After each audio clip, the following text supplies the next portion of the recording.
When I first visited San Francisco, I fell in love with the produce. The first time I had a strawberry picked from the ground, that was it for me. That's why I'm here. My name is Ethel. I'm a pastry chef at Gozu in San Francisco. It's good. So good. I first bought this book in San Francisco and it's followed me through my journey. I like to write in notebooks that don't have lines in them because I feel like it restricts you from your imagination. I have a sketch of the chocolate caramel tart that I'll be making today. I have some homemade shortbread that I make and crumble into a fine sand-like texture. We'll add the shortbread in the bowl with the almond flour, powdered sugar, cocoa powder, and then we have the melted butter, and just give it a stir. If you don't want to make the shortbread, you can actually just buy some non-flavored dry cookies and bash them up in the same amount. You know when it's done, when it's all evenly coated in the butter?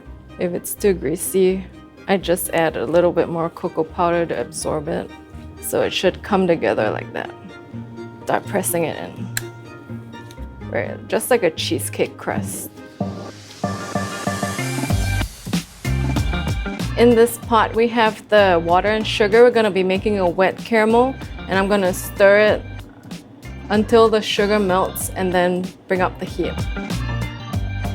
The sugar is slowly starting to turn yellowish and it will move into amber, and we want to stop when it's a dark brown. All right, we are here. Turn off the heat and I'm gonna put the cream in parts. The steam is really hot, so be careful. Stir it just to mix it, to cool it down a little.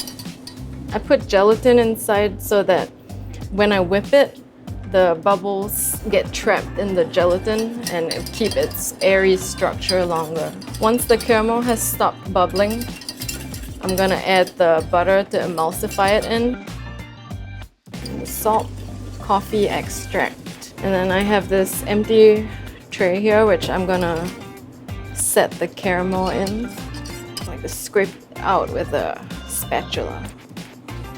This can be set over an ice bath to cool down, or I'm just gonna place it in the fridge.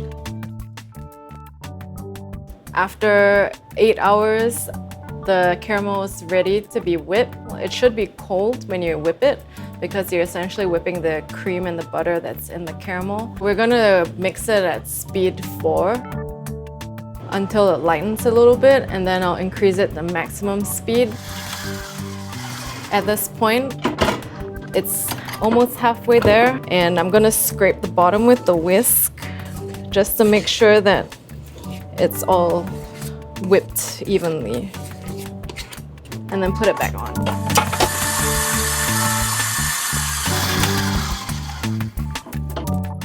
The caramel has been whipping for about 3 minutes. It should roughly hold its peak when you lift up your whisk. And I'm gonna place it into a piping bag. I put my piping bag in this jar here so that it's easier for me to fill it up and it's less messy.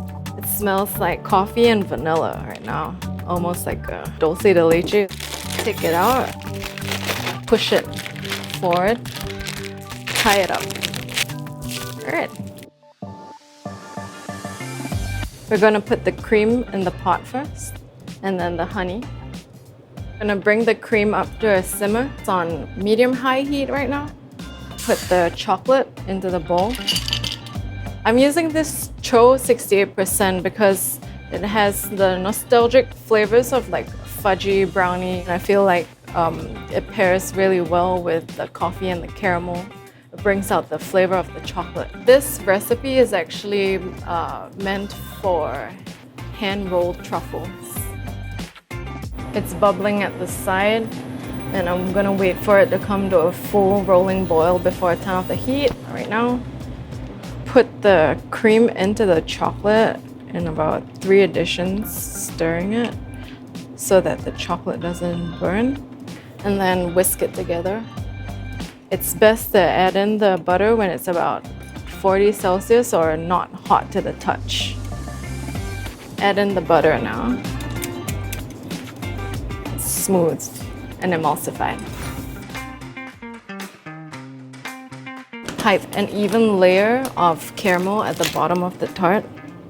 I'm piping it in a swirl, but if you don't have a piping bag, you can just use a spoon and smooth it out. And then I have a ladle here. This is just so that the amount of ganache that you put in is even. And then hold the bottom like this and tap it so that it spreads out. Put it in the refrigerator until it's fully set in the center, then we'll decorate it. I'm gonna take the same whipped caramel and pipe on some zigzag lines.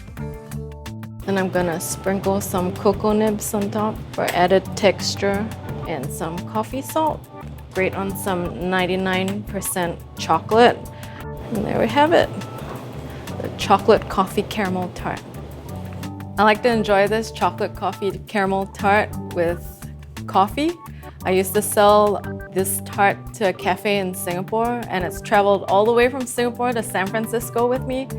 I hope you enjoy this.